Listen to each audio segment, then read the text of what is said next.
Hi guys, and welcome back to my channel. This is Psychic Medium Raymond Guzman. I was live earlier today. I decided to go ahead and do a video on Breonna Taylor. So today, Breonna, I want to wish you a happy birthday up in heaven, up where the angels sing, where you now are. And I'm so sorry that you went through what you went through and what these monsters did to you.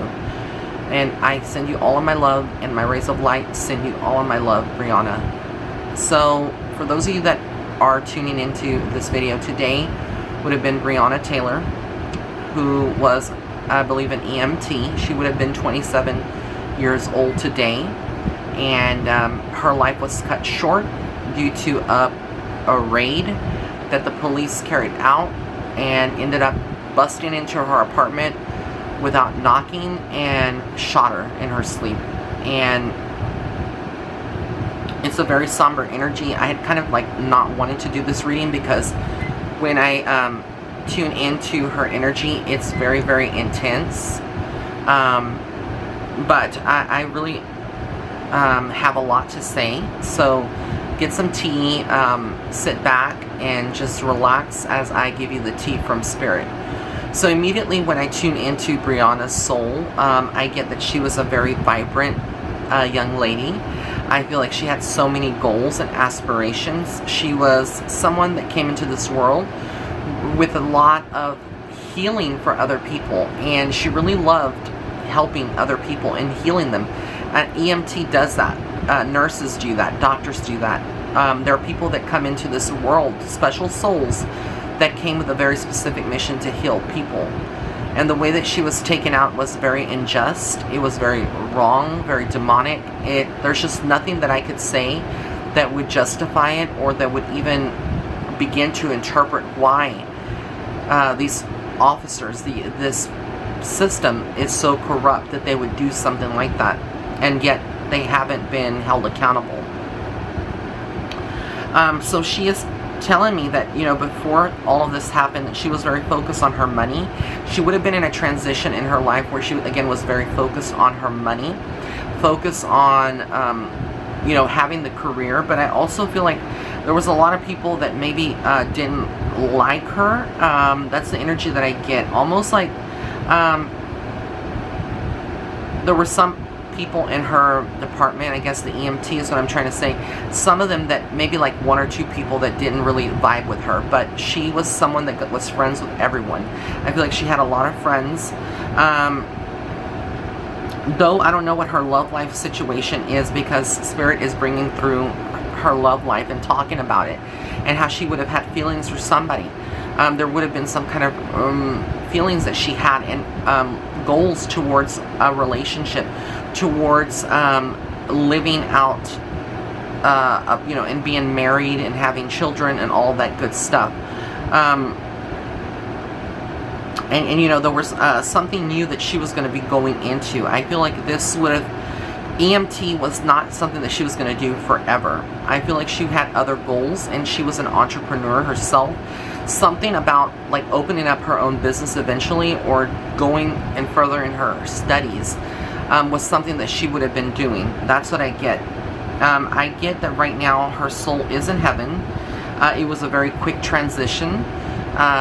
And I do feel like on the other side she was united with a soulmate. So somebody that was already on the other side, that would have been in her past life, a soulmate is with Breonna on the other side. Though she does come through to her family, her friends, former EMTs, and people to console them and give them peace. There is a male, she's saying, that is struggling right now. This could be like a Caucasian male. I'm not sure who this would be. This could be a black male as well. But there is someone that is struggling here in the physical world that she left behind. This could be family. It doesn't have to be romantic. Somebody that cared deeply for Breonna. And they were left behind, and I feel like they are struggling with this energy. They want to move forward, but they can't. It's almost like they are set back. And as much as they push to go forward, it's like still setting back. She says that she's very happy that people are fighting for her cause, for justice to be done. She doesn't wish this on anyone. I can, you know, I can empathize with her. No one wants to go out this way. Her soul volunteered to go out this way. I know that people that are listening are like, that's crazy. Why would Breonna volunteer? We all have a soul contract and blueprint when we come into this lifetime. And it's just a matter of how we choose to leave this world. It's all predestined and pre-written. Think about it. Her passing, the passing of George Floyd. These are special souls that came to earth. And even though they volunteered to get out, if they would not have gone through the passing that they went through, there would not be the movement, the revolutionary movement that we're seeing now throughout America, regardless if it's being preempted or prompted by the government or by other sources. We are seeing change. We are seeing justice finally being served. And even though her case is still pending, I feel like there will be justice in her case. And I feel like for her family, they need to know, if they look at this video or they come across it, that she loves them unconditionally and that she is around them. She knows that they are angry, they are upset.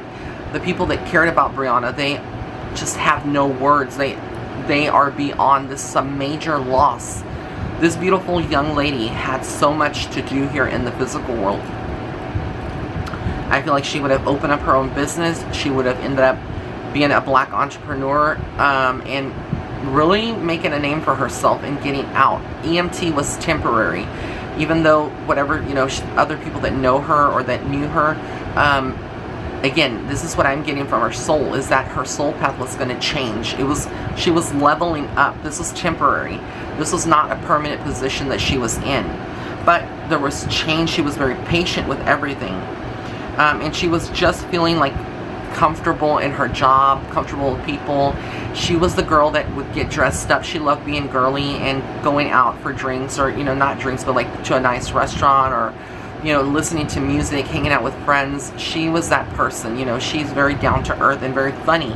I don't know her personally, but I feel like she had jokes, and there was jokes about music and references to other people in her team. Like, I feel like the EMTs among each other, they had jokes. They had funny moments where they would laugh, you know, and almost like who would take the next call, you know, or whatever, when they go in the ambulance and whatnot. There is money coming into the family or to people that know her. I feel like this is the family receiving money. I don't know about the case other than that how she passed, but I keep seeing money, and she's concerned. Breonna is concerned about her family having support, having money. She's more concerned about them and their mental well-being, you know, the people that she cared about, that she worked about. She's telling me, she's showing me somebody got her name tattooed. I think several people around the world may have gotten her name, her face, her portrait tattooed, or even her name. People are commemorating her in different ways, and she's loving it. I feel like there's a lot of people within the police department that are not happy with the situation and how this was all carried out. It was poorly organized. It was, I really feel like she was targeted. I don't feel like this is a mistake. It was definitely, she was targeted. That's what she's telling me. She was targeted. This was not a innocent mistake on the police department's behalf, or the whoever came in, the SWAT team, whatever it was, that raid, is what she's referencing. She's saying that it's not that. That she was targeted. She says that they have to carry the weight. They have to carry that weight right now. Those people that took her life, that murdered her in cold blood, those officers, those people in the justice system, even though they are going on with their lives and justice hasn't been served yet, but it will be, I feel like they have to carry that weight on their shoulder. If this eats up at their conscience, I don't care how cold-blooded you are out there, at some point it's going to eat and tear away at your soul and who you are. And that's what I get. She keeps telling me and showing me that they are carrying that weight and pressure because they know that they were wrong. I feel like at least two of them were not in agreement with the way that this was carried out. But again, they kept silent. They kept shut and they just went with it. And that's the thing. If you are an officer out there and you see another fellow officer being, you know, this kind of way, you need to speak up and stand up for the person. So, she's showing me that, and my video is about to cut off, so I will keep talking until it cuts off, and I'll pick up with the second portion. But she is showing me that that is happening, and there is a spark. She wants her family and her friends to remain hopeful that justice is going to be served, because it will be served, is what she's saying. Again, I feel like there is a lot of conflict within the people around New York, around that area. They don't feel comfortable with how this was all carried out. The people in her city, they don't feel, but it's in every state, like New York, Minneapolis. This is what she's telling me, that every state doesn't feel like, in these where these crimes have been committed, they don't feel comfortable in that area, in those areas.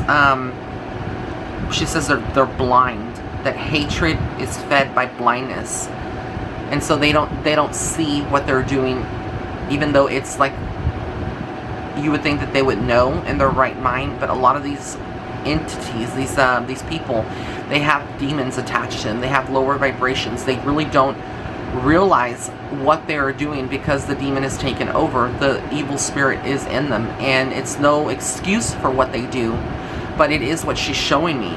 Almost like they don't see what they're doing, but they do it. And this is going to stop. I know that a lot of you have asked me, like, is this going to get even better? Like, is there going to be less of black people being targeted and being murdered by white officers or police officers, period? I do feel like with this movement, like I said, that it's revolutionary. Things are never going to be the same as before, and we will start seeing laws passed for officers to be held accountable, and for other officers that are there to speak up and say something if they don't want to be held accountable either. Don't be cowards. Speak up. And she keeps showing me color gold. I don't know if she had gold heels or a pair of heels that she would have loved to slip into when she would go out and get all dressed up, but she's showing me that, and she's showing me her purse. And I almost feel like someone has a video of her and is looking at her video for healing. This could be like a family member, a best friend, someone that, you know, that was really close to her. But that's what she keeps showing me. And then she kept showing me a hamburger. So I don't know if she had like a favorite place close to where she would work, where she worked, that was like a hamburger place, a hamburger stand, like a restaurant that she would go into. But that's what I keep getting. Her soul was set free, and I want everyone to understand that her soul was set free. She is at peace, and that's the message. That's what I get. It's a very, she's comforted on the other side by other past loved ones. So my camera cut off, guys. I have to use my phone now for the video, but I want to thank you for tuning in. If you did like this video, please give it a thumbs up. Know that Breonna is in a good place, and that she celebrates her birthday up in heaven, and she wants the rest of you to be very celebratory as well about that. So sorry about that. Getting my camera ready, my battery went out. I should have charged it, but thank you so much. I really appreciate all of you. And if you have other suggestions, please continue to drop in the comments below the videos that you want me to do, and I will be doing them, I promise. It's just a matter of balancing it all out for my Patreon as well. So much love, blessings, and love and light. Until next time. Bye.